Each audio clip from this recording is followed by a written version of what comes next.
bencana ini ya ngajak orang mikir. Aya penyebab ya. Kenapa itu terjadi? Karena tadi para jamaah rahimakumullah memang salah kelola negara ieu teh lain diurus ku syariat Islam. Tapi diurusna ku sistem kapitalis, sekuler ya. Sekuler itu apa? Teu make agama. Maka melalui kesempatan ini jamaah rahimakumullah kembali ke Islam. Campakeun tuh kapitalisme, campakeun itu komunisme, sosialisme, ambil ideologi Islam ya. Ideologi Islam itu apa? Keyakinan bahwa Allah ada, Islam ini sebagai agama sempurna mengatur seluruh kehidupan kita, baik hubungan kita dengan diri kita, hubungan kita dengan Allah, hubungan kita dengan manusia, hubungan kita dengan alam, semua ditata dengan syariat Islam.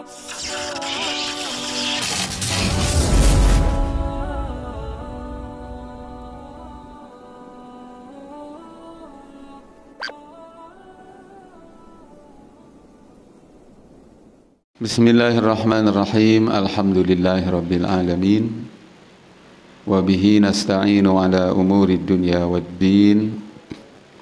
Wassalatu wassalamu ala asyrafil mursalin habibina wa qudwatina Muhammadin wa ala alihi wa ashabihi ajma'in. Rabbi shrah li sadri wa yassir li amri wahlul 'uqdatam min lisani yafqahu qawli ya fatah ya alim. Allahumma arinal haqqa haqqan warzuqna ittiba'ah wa arinal batila batilan warzuqna ijtinabah. Amma ba'd. Para jamaah sekalian yang dirahmati Allah, malam ini kita kumpul karena pertolongan Allah, karena izin Allah, karena kasih sayang Allah dan hidayah Allah. Perkumpulan kita dalam rangka apa? Satu, thalabul ilmi. Karena thalabul ilmi itu hukumnya wajib ya. Bukan sunnah, bukan mubah, tapi wajib.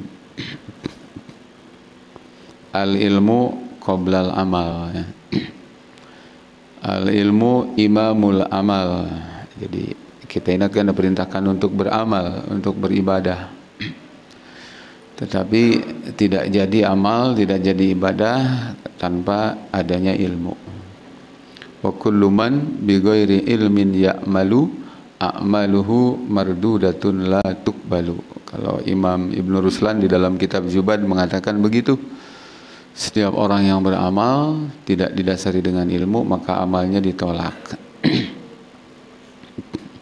Sebaliknya fa'alimun bi ilmihi lam ya'malan mu'addabun min qabli ubadil wasan. Sebaliknya orang-orang yang berilmu tapi tidak mengamalkan ilmunya, dia akan disiksa nanti lebih dahsyat daripada para penyembah berhala. Jadi hirup maksudnya kumaha, hiji ulah bodoh, sangkan ulah bodoh, maka serius sempatkeun ngaji. Tapi tos ngaji, ilmu sudah didapat, kesananya ilmu tong jadi teori, tapi kudu dipraktekkan, diamalkan. Setelah diamalkan pun juga kita dituntut lagi untuk apa? Untuk mendakwahkan. Itulah yang dimaksud dengan illal ladzina amanu wa amilus solihat wa tawassaw bil haqq wa tawassaw bis sabr. Baik para jamaah rahimakumullah, luruskan niat. Ini yang selalu saya ingatkan kepada diri saya, kepada para jamaah. Luruskan niat ya. Kita ngaji ini niatnya ada 3. 1, lillahi ta'ala. 2, karena Allah. 3, lillahi ta'ala. Udah. Gak ada yang lain ya. Gak ada yang lain. Kalau sudah didasari lillahi ta'ala, para jamaah rahimakumullah, maka walaupun kecil amalnya akan diterima dan dibesarkan oleh Allah. Amin. Sebaliknya kalau amalnya itu tidak lillahi ta'ala, maka walaupun gede, nilainya akan kecil, bahkan akan ditolak oleh Allah. Itulah pentingnya niat.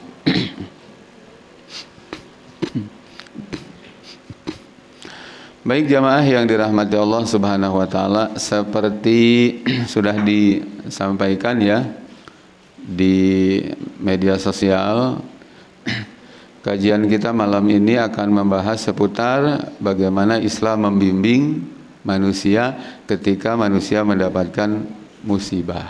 Kurang lebih itu ya. Jadi ayat tema Anda supaya rada puguh, supaya puguh ya. Tengah lantur. Jadi kia jamaah rahimakumullah. Jadi bagaimana Islam membimbing manusia ketika menghadapi musibah. Abdi teh terus terang kagero ku ayat hiji tadi innamal mu'minuna ikhwah. Terus luka dua terpanggil dengan hadis Nabi la yu'minu ahadukum hatta yuhibba li akhihi ma yuhibbu li nafsihi. Kalian itu tidak beriman kata Nabi sehingga kalian bisa mencintai saudara kalian seperti kalian mencintai diri kalian sendiri ya. Dua terus kagero deui ku hadis Nabi kieu Pak, man asbaha wa lam yahtamma bi amrina falaysa minna. Saur Nabi itu teh saha jalma anu isuk-isuk dibere umur ya, alhamdulillah, makanya alhamdulillah ladzi ahyana ba'da ma amatana wa ilaihin nusur. Siapa orang yang pagi-pagi diberi kesempatan hidup lagi nih, tetapi di dalam hatinya walam yahtamma bi amrina, tidak ada kepedulian dengan urusan umatku, kata Nabi, falaysa minna, dia bukan umatku. Dia bukan umatku. Jadi konsekuensi bahwa kita cinta kepada Nabi, kita ingin diaku umatnya Nabi, tuntutannya harus dibuktikan apa? Ihtimam bi amrina, ya. Pedulilah dengan urusan umat. Karos. Makanya ayat di dina hadis, siapa orang yang ketika malam tidur kekenyangan sementara tetangganya tidak bisa tidur karena kelaparan, Nabi juga bilang, dia bukan umatku. Artinya apa? Tong egois jadi umat Kanjeng Nabi teh. Kudu diajar peduli, insya Allah. Nah, terpanggil dengan ayat tadi, terpanggil dengan hadis tadi, saya ingin mengajak kepada para jamaah untuk tidak melupakan peristiwa awal Januari, di mana tahun baru disambut dengan berbagai musibah dan bencana, ya.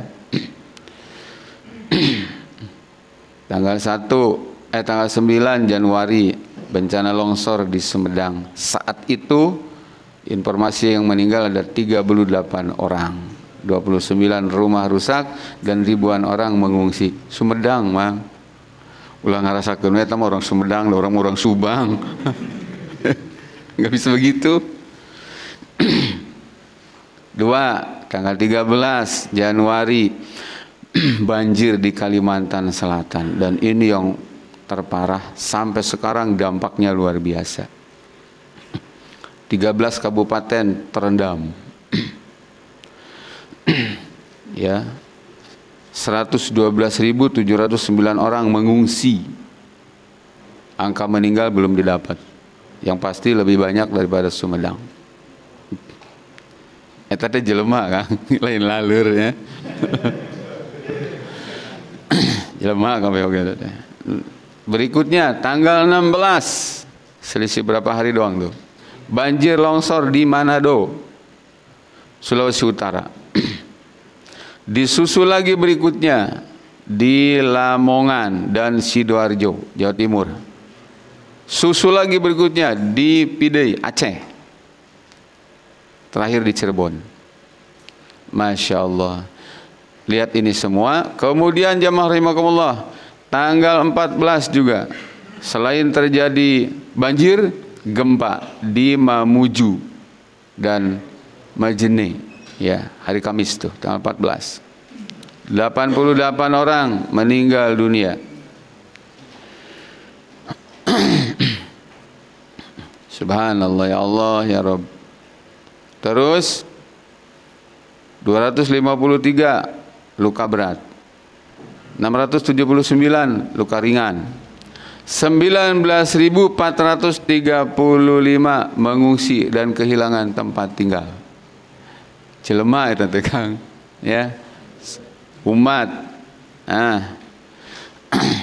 Lajang jamaah rahimakumullah, tanggal 16 disusul lagi bencana gunung meletus, Gunung Semeru, ya, di Jawa Timur. Seperti bersaut, disusul kemudian Gunung Merapi di perbatasan Jogja. Allahu Akbar.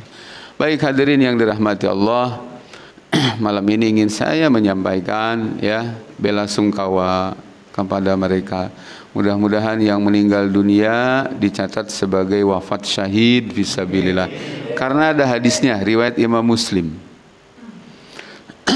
Bagi mereka yang meninggal dunia karena gempa, karena banjir, karena longsor, itu syahid akhirat. Catatannya apa? Dia bukan orang musyrik. Jadi dia orang muslim, ya. Muslim lagi bukan muslim anu naon, anu masih kena percaya kadukun gitu, ya. Tapi anu benar-benar akidahna lurus, bukan ahli syirik, ya. Itu matinya mati syahid. Mati syahid. Masya Allah. Yang sakit kita doakan dari sini, mereka semoga diberikan kesabaran dan lekas sembuh serta semangat untuk bangkit lagi. Dan yakin bagi orang yang iman, Allah tidak ingin dalam rangka menghinakan. Tapi musibah itu kalau kena ke orang iman, satu tujuannya, ya, kalau dia pendosa, dengan musibah itu diampuni dosanya, ya. Kan jelema ayeuna teh termasuk urang nya jong-jong ngalakukeun dosa tapi poho kana tobat, ya. Main game wae atuh. Jadi kapopokeun kana dosa. Yang kedua, ujian menimpa orang-orang baik, ya. Inna asyaddan nasi balaan al-anbiya, ya. Sesungguhnya ujian terberat itu menimpa kepada para nabi. Sumal amsal fal amsal, kemudian orang-orang yang hidupnya mengikuti di jalan nabi. Tong aneh. Jadi ngikuti jejak nabi, ya, siap-siap menerima ujiannya pahit. Nah, buat para nabi ujian itu adalah dalam rangka bukan untuk melebur dosa karena nggak punya dosa, tapi dalam rangka untuk menaikkan derajat. Nah, orang mah menang nu pertama geus bonus luar biasa, ya. Gede dosa, tobat teu bisa karena musibah, sing sabar, sing ridho. Nganu dimaksud sabar jeung ridho teh lain cicing. Menerima dan meyakini ini sebagai qadar dari Allah, ya, wajib diterima, wajib diyakini.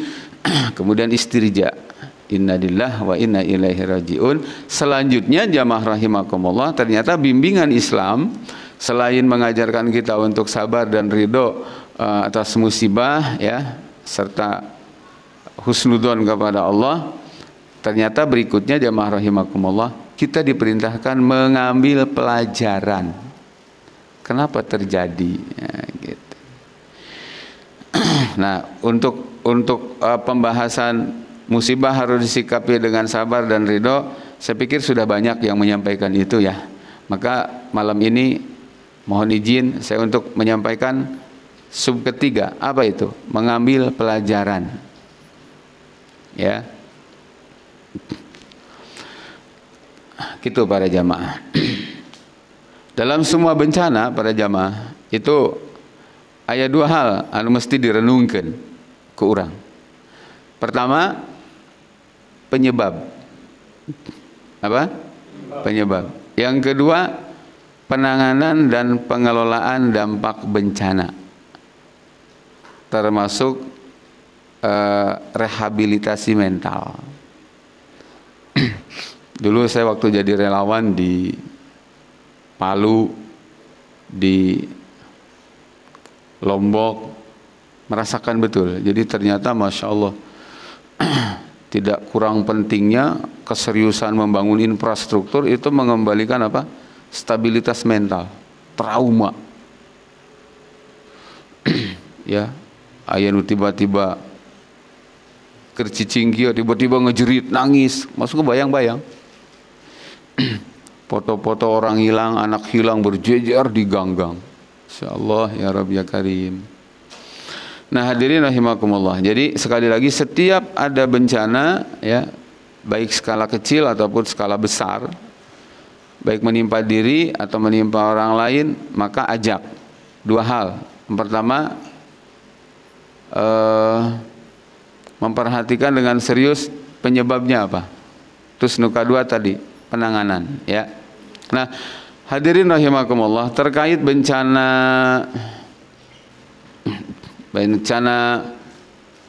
banjir ya, longsor, gempa segala macam.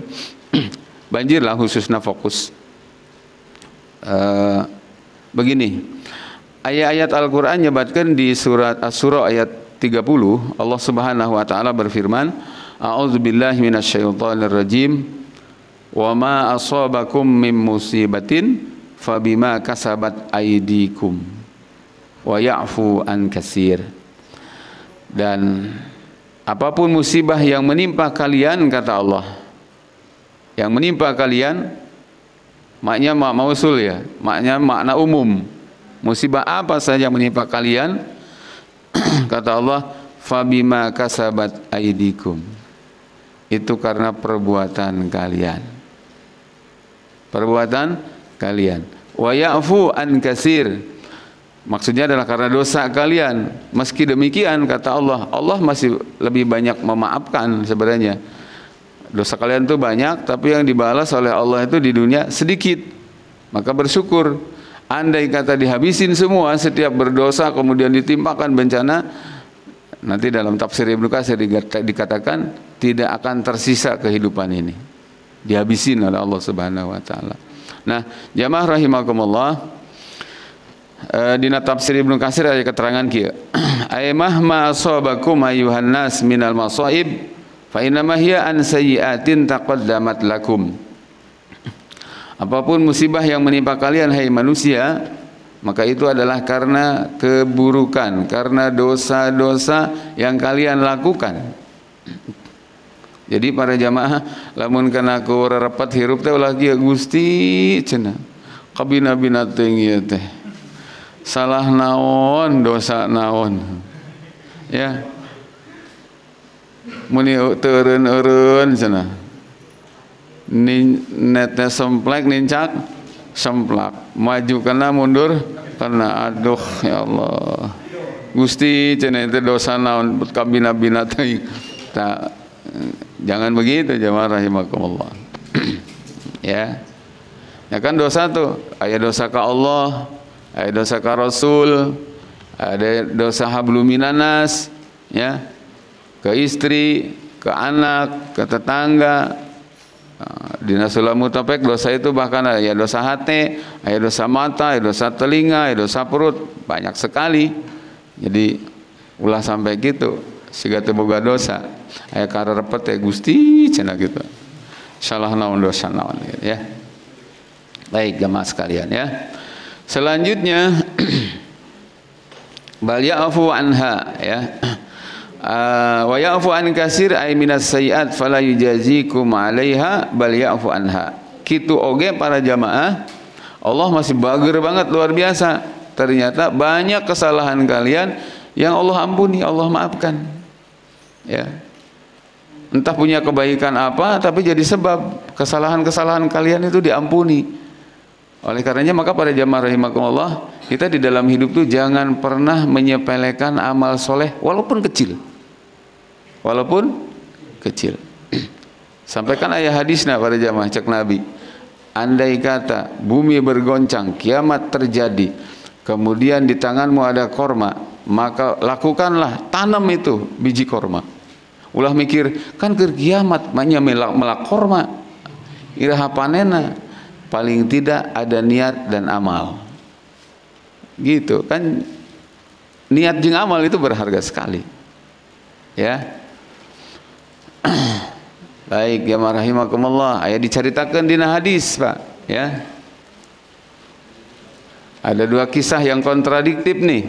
Yang satu pelacur, ujung-ujungnya masuk surga.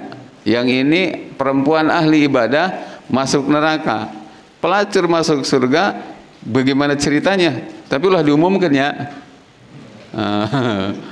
Jadi ada pelacur pulang melacur ke rumahnya, terus di tengah perjalanan melihat ya ada anjing sedang menjilat-jilat tanah gitu.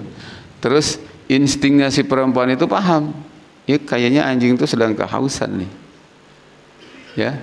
Kemudian bergegas dia mencarikan air, dengan sepatu karetnya itu dia ambil air, kemudian diminumkan ke anjing itu. Anjing itu padahal hukumnya najis mughal Allah, tapi nyawanya tetap dihargai oleh Allah.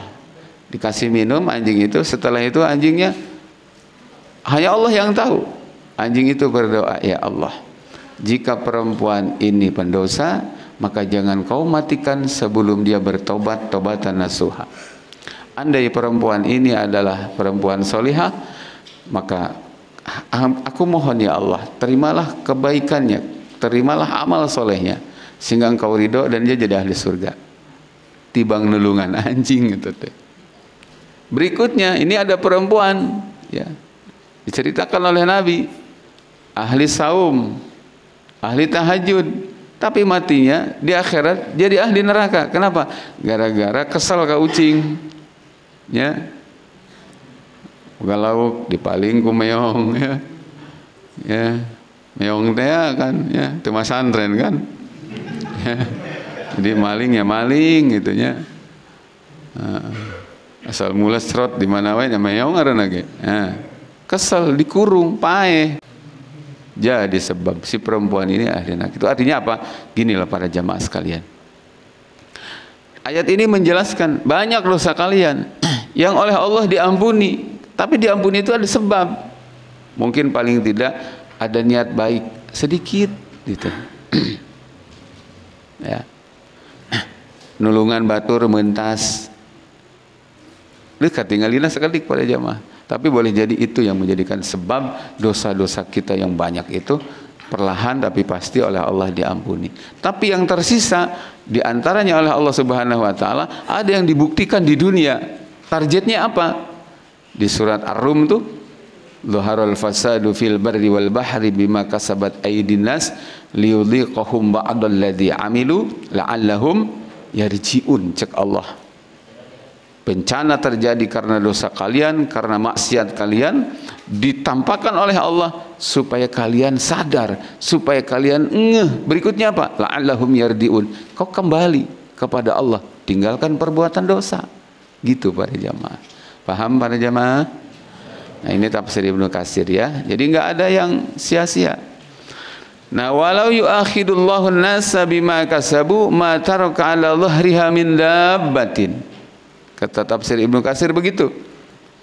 Ya, andai semua kesalahan manusia oleh Allah dihukum dengan bencana, maka tidak akan tersisa kehidupan di bumi ini. Habis sudah.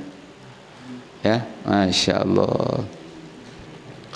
Lajang teras wa fil hadis sahih, dalam hadis sahih Rasulullah sallallahu alaihi wasallam bersabda, "Walladzi nafsi biyadihi la yusibul mu'mina min nasabin wala wasabin wala hammin wala hazanin illa kaffarallahu biha min khatayahu hatta syaukati yushakuha." Kata Nabi, tidaklah seorang mukmin terkena musibah, ya, dirinci oleh Nabi. Musibah berupa kesulitan, kebingungan, ya, ekonomi, penyakit, hatta termasuk makna dibahas ya, banjir segala macam.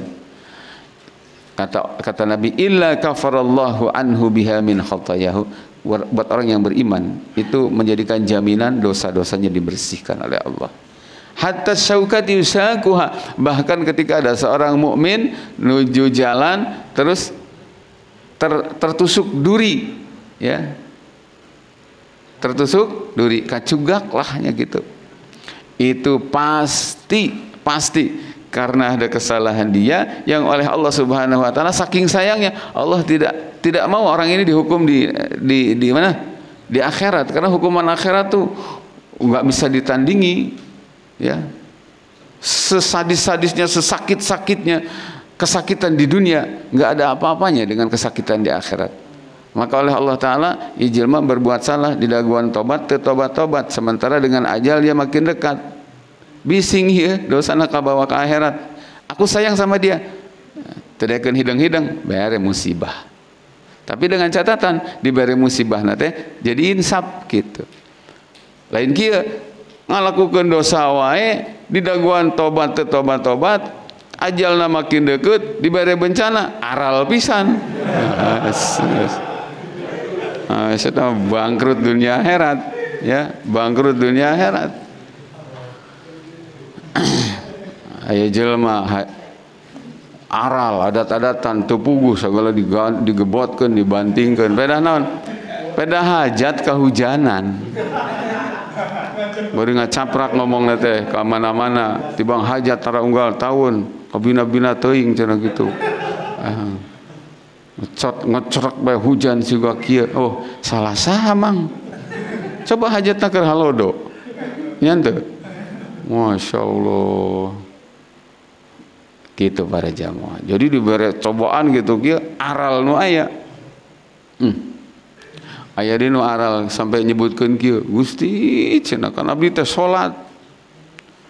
Kunaon ongkos salat tapi hirup teh blangsak wae. Ningali nu teh salat mah geuning siga ngareunah hirup teh apa eureun wae salat teh. Aduh. Tah ku bodoh-bodohna jelema disangka salat teh jangan ngalah duit meureun. Oh nya. Ih, Masya Allah, jamaah rahimakumullah. Pernah tuh Pak ngamprokan jelma gitu? Ya paling itu dibahasakan kulisana, tapi bahasa tubuhnya seperti itu. Naik tuh semangat ibadah atau sot gitu. Kena we ujian. Di antara ujian itu kieu, geus janjian, lamaranna geus diterima, tiba-tiba diputuskeun. Putus, mitohana teu setuju, kelepek eureun. Nah kan eta ya Gusti cenah kana abdi teh keur berjuang cenah gitu. Semua ada hikmahnya. Maka cek Allah nu penting urang mah mengimani kieu fa may ya'mal misqala dzarratin khairan yarah wa may ya'mal misqala dzarratin syarran yarah. Itu mun diterjemahkeun ku urang Sunda mah kitu. Melak bonteng panenna naon? Bonteng. Melak cabe panenna cabe. Ngalakukeun goreng balasana goreng, ngalakukeun hade balasana hade. Mata kitu para jamaah ulah nyepelekeun amal baik walaupun itu sedikit, sebagaimana juga kita pantang banget sebagai orang Islam menyepelekan dosa karena itu dipandang kecil ya. Aya nu liwat buka aurat kan lamun katingali mah kan teu dosa katingali. Tapi lamun ditingali komo bari dituturkeun jadi memang dosana teh dina klasifikasina mah terkategori minas sagoir, dosa leutik cenah kitu. Ngan leutik-leutik oge kade ulah dianggap leutik. Lah gampang eta mah kudu ge morok tol cenah kitu. Enggak boleh seperti itu ya. Baik. Jemaah yang dirahmati Allah Subhanahu wa taala, kembali kepada ini. Fokus lagi masalah banjir ya banyak. Nah, abdi ngagabungkeun ya banyak. Menurut para ahli, banjir itu terjadi penyebabnya 4. Jadi tadi dia kan orang dari satu sisi diajarkan supaya sabar, ridho karena takdir Allah, tapi Islam ge ngajarkeun teangan penyebabnya. Banjir itu penyebabnya erat dengan 4 hal. 1, karena curah hujan yang tinggi. 2, karena adanya limpahan air dari wilayah sekitar. DKI ya sering tuh hujan tuh naon tapi banjir korek kiriman cai di Bogor itu sering kejadian. 2, 3, karena tidak adanya lahan serapan air ya, berupa hutan, berupa kanal, tempat yang memang disediakan untuk menjadi sentral kumpulnya air, tertampung begitu. 3. Terus nuka 4 para jamaah rahimakumullah, karena tidak adanya saluran air sarana yang membuang air langsung limpah ke laut. 4. Nah, jamaah rahimakumullah, kurang fokus ke Kalimantan, ya. Fokus ke Kalimantan. Para jamaah rahimakumullah, ayo jelema jauh-jauh di Jakarta, lalol ningali banjir, nyebutna teh naon? Ini karena hujan. Ini karena curah hujan. Kalau disebut ngaranna, ya, ya, lalu ini. Jadi, nah, datang li jelema awewe. Ini karena antrian air yang masuk ke selokan terlalu padat. Teh berbobot pisan gitu maksud saya teh gitu. Engke lamun kebakaran hujan disalahkan. Kenapa Pak ini hutan kebakaran? Karena lama tidak turun hujan. Ya, banjir hujan disalahkan, kebakaran hujan disalahkan. Cek pikir, hari mana hiraha hidengna ieu teh. Ya Allah ya Rabb. Nah, jamaah rahimakumullah, coba tina 4 sebab tadi kaitannya dengan bencana banjir. Itu para jamaah 1 lawan 3 sebenarnya. 1 karena curah hujan, 3 itu faktor manusia. Resapan air tidak imbang, tadina aya hilang karena keserakahan para konglomerat. Nanti saya sampaikan datanya. 1. Itu disalahkan, Pak. Nuka 2, jadi nuka 2 tadi teh apa namanya? Karena terjadi banjir kiriman. Banjir kiriman untuk level kepala negara, ini persoalan global. Tidak lagi berpikir misalnya di kasus Jakarta jeung Bogor nu sering pisan terjadi mah, ieu mah urusan Bogor lain urusan Jakarta. Rek palin kabeh sugan orang Jakarta bodoh deh teuing, enggak begitu. Sebagai kepala negara hadir gitu.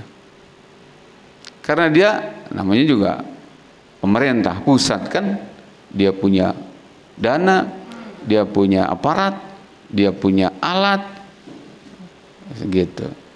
Nah, kudu mah tertanggulangi. Nu katilu tadi adanya lahan-lahan serapan air yang tidak tersedia.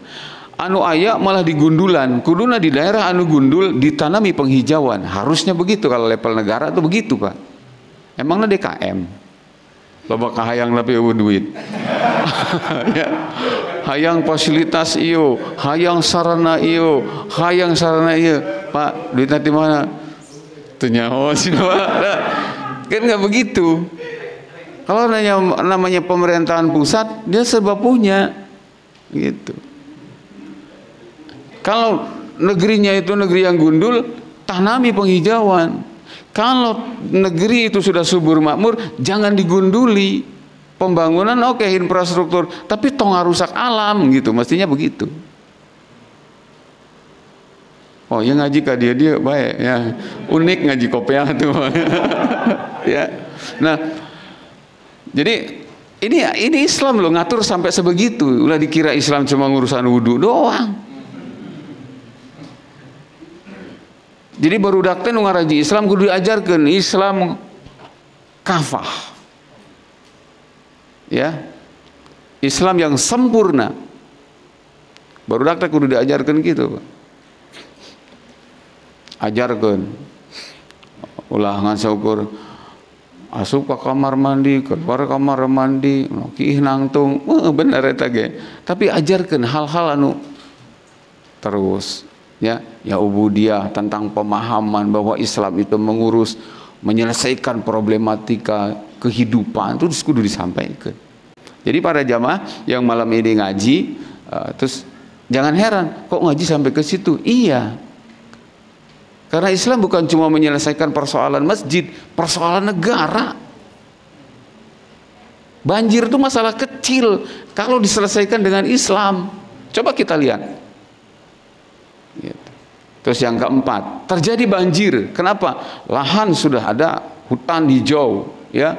Tapi ternyata banjir keneh bae. Penyebabnya kan tadi teu aya saluran yang cukup mengantarkan air ke laut. Jieun dan negara. Lain DKM orang mah. DKM paling nyen paralon. Ya. Ya. Masya Allah. Ya duit di mana tuh DKM? Nu leuwih ngeri deh zaman kiwari Pak. Ya Allah, ekonomi susah, iman lemah Pak. Duit koropak-koropak di paling. Pernah di Cikampek mah kejadian Pak, pasaran, katil pasaran, di makam leungit coba eta. Kuat kitu para jamaah. Ya, kembali lagi. Baik, jamaah rahimakumullah. Bisa bikin saluran. Nah, jadi dengan demikian para jamaah rahimakumullah, amat sangat tidak bijak. Padahal kekuasaan ada di dia, dana ada di dia, otoritas ada di dia, kebijakan ada di dia, aparat dia bisa kendalikan. Jauh-jauh ngomong kia, ini salah hujan. Ya Allah, ya Rabb, budak leutik ge bisa aeun eta mah. Yang tiga kemana? Coba. Ini yang disebut dengan apa? Dhaharul fasadu fil barri wal bahr bima kasabat aidinas. Oke, hujan ada andil di situ, tapi nutilu ya perbuatan manusia, sesuatu yang bisa dikondisikan. Kalau hujan nggak bisa dikondisikan. Yang tiga itu dalam otoritas, dalam wewenang manusia bisa menangani itu, apalagi selevel pemerintahan pusat. Kartos para jamaah. Nah, coba tingali ambeh puguh ulah disebut keur ngecapnya. Menurut Direktur Eksekutif Wahana Lingkungan Hidup atau WALHI Kalimantan Selatan, Kisworo Dwi Cahyono, beliau mengatakan masifnya pembukaan lahan yang terjadi secara terus-menerus turut andil dalam bencana ekologi yang terjadi di Kalimantan ini. Ekologi itu jadi ilmu yang berkaitan dengan tentang apa? Harmonisasi antara makhluk hidup dengan lingkungan alam. Menurut dia, Kalimantan Selatan berada dalam kondisi darurat ruang dan darurat bencana ekologis.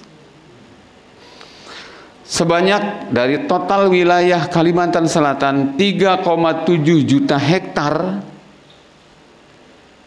saat ini 50%-nya sudah dialih fungsikan menjadi pertambangan dan perkebunan sawit. Maka di pertemuan sebelum ini saya mengatakan itu hampir separuhnya Kalimantan dikuasai oleh Taipan, konglomerat Taipan, ya, 29 konglomerat Taipan. Ini yang bilang 50% dari 3,7 juta hektar sudah dikuasai mereka. Berarti seberapa itu? 3,7. Sakitulah ya. Ini separuhnya. Perhatikan Pak Jamaah. Ini juga kan yang saya bilang, kenapa Habib Rizik cuma ngelola tanah 31 hektar? Kuat kau di penjara sehingga gitu, pesantren dipaksa kudu ditutup. Sementara ini 50% dari 3,7 juta hutan digunduli pada jamaah rahimakumullah. Jadi pertambangan batu bara, kemudian juga kebun sawit. Ini konglomerat ini. Makanya susah pada jamaah. Kenapa dia tidak menyalahkan para konglomerat itu, para pengusaha itu? Karena diduga kuat, mereka itulah yang memberikan modal, dia jadi pejabat. Maka jadilah pemerintahan yang disebut dengan pemerintahan oligarki. Jadi pemerintahan oligarki itu begini, pemerintahan ayah tapi dikendalikan oleh segelintir para konglomerat. Kebijakannya itu tergantung para pemodal. Lain kumaha rakyat. Rakyat hayang listrik murah, cek konglomerat tidak. Aku pengen mahal. Murah apa mahal jadinya? Mahal. Rakyat pengen BBM turun. Tengah puting rakyat kersare naik coba. Kenapa? Karena konglomerat yang tidak mau BBM turun. Kemarin waktu pas awal corona 3 bulan ketika awal corona terjadi, dalam kurun 3 bulan seluruh dunia menurunkan harga BBM karena harga minyak dunia turun, kecuali Indonesia istiqomah. Turun. Dan ada selisih waktu itu. Saya masih ingat di waktu 3 bulan itu ada uang 170 triliunan kurang lebih. Jadi selisih dari kuduna turun, iya turun, selisihnya segitu. Kemana? Nah iya Pak, lain dihakan ku EPI, iya lain teh. Eta duitnya lain di dahar ku HTI, lain di dahar ku madrasah, ku setan ngaranna koruptor. Ini saya katakan ini loh Pak. Jadi tungtung teh sahanu salah, sahanu dituduh, sahanu jahat, sahanu dihukum. Nu jahat mah lolos, nu soleh nu dihukum. Ya Allah ya Rabb ya Karim. Ayeuna leuwih parah deui kan duit BPJS dikorupsi, dana bantuan sosial dikorupsi. Partayna si eta keneh. Kunaon partai eta nu korupsi, kunaon FPI nu dibubarkeun, HTI nu dibubarkeun, kunaon umat Islam nu dikriminalisasi, kunaon urusan seragam madrasah nu diributkeun. Ieu otak kamarana ieu. Can cager rek kieu bae. Terus cenah ustaz nyakeun we batur, ieu teu bisa. Kita ini hidup dalam satu perahu, kata Nabi sallallahu alaihi wasallam. Kalau ada yang coba-coba membocorkan perahu, kita nggak boleh diam. Jadi ulah ngerasa cicing korupsi da batur ieu lain urang. Jangan, itu bukan sikapnya orang beriman. Masa bodoh itu bukan sikapnya orang beriman, bukan. Kita ini hidup dalam satu perahu. Jangan pernah membiarkan ada orang membocorkan perahu. Keun bae lah ngebocorkan perahu lain urang ieu. Kalau lep mah kabeh panu pae teh. Iya kitu milih-milih cai. Henteu. Begitu juga dalam kehidupan kita bermasyarakat, berbangsa dan bernegara, kita pantang melakukan pengrusakan di negeri ini. Satu, yang kedua, kita pun pantang berdiam diri melihat kemungkaran orang-orang jahat, orang-orang biadab, koruptor, tukang fitnah segala macam dari kalangan pejabat itu. Nggak boleh kita diam. Ngomong kita masih bisa. Betul? Terus ngomong ditolaknya mah nyalain urusan orang. Wa ma alaina illal balagul mubin. Tugas kita hanya sekedar menyampaikan sejelas-jelasnya. Ini ayatnya, ini dalilnya, ini faktanya. Begitu. Kahartos para jamaah. Baik. Nah, teras hadirin sadayana jamaah nu sami dipihormat, sami dirahmati ku Allah taala. Terus Masya Allah, inilah yang disebut dengan perbuatan dosa. Dhaharul fasadu fil barri wal bahri bima kasabat aydin nas. Tapi tadi Pak disebutkan la liyudhiqahum ba'dalladzi amilu la'allahum yarji'un. Pertanyaannya teh, itu dosa naon ngaranna kok jadi bencana siga kieu? Nah Pak, kunaon banyak kieu ya. Konglomerat nguasain jutaan hektar kok boleh ya. Katanya NKRI harga mati. NKRI harga mati. Iya Pak, ini dijejelkeun deui ku fakta. Mana sok jelema-jelema nu sok ngomong sok NKRI harga mati. Kalimantan dikuasai ku asing, ku aseng. Mana suarana? Saya ingin mengatakan janganlah Pak berkamuflase ya. Membuat kata-kata yang seolah-olah indah padahal kita sesungguhnya sedang dalam masalah. NKRI sekarang tidak sedang dalam keadaan aman, tidak sedang dalam keadaan terjaga, kedaulatannya sudah rapuh, asing sudah menganggap lemah. Bayangkan para jamaah, cuma masalah ketidakadilan saja Pak.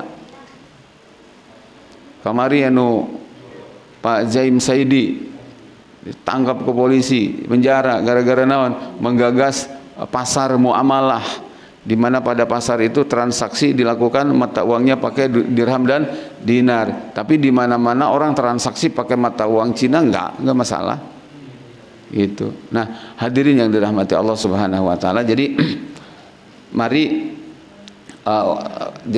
bencana ini ya, ngajak orang mikir. Aya penyebab ya. Kenapa itu terjadi? Karena tadi para jamaah rahimakumullah memang salah kelola negara ieu teh lain diurus ku syariat Islam. Tapi diurusna ku sistem kapitalis, sekuler ya. Sekuler itu apa? Teu make agama. Maka melalui kesempatan ini jamaah rahimakumullah kembali ke Islam. Campakeun tuh kapitalisme, campakeun itu komunisme, sosialisme, ambil ideologi Islam ya. Ideologi Islam itu apa? Keyakinan bahwa Allah ada, Islam ini sebagai agama sempurna mengatur seluruh kehidupan kita, baik hubungan kita dengan diri kita, hubungan kita dengan Allah, hubungan kita dengan manusia, hubungan kita dengan alam, semua ditata dengan syariat Islam. Nah, hadirin rahimakumullah, mudah-mudahan materi ini bermanfaat. Mangga para jamaah tos ieu aya sesi tanya jawab berikutnya, kemudian masuk ke pelajaran kedua bab fikih ya. Wallahu a'lam. Subhanaka Allahumma bihamdik, asyhadu an la ilaha illa anta, astaghfiruka wa atubu ilaik.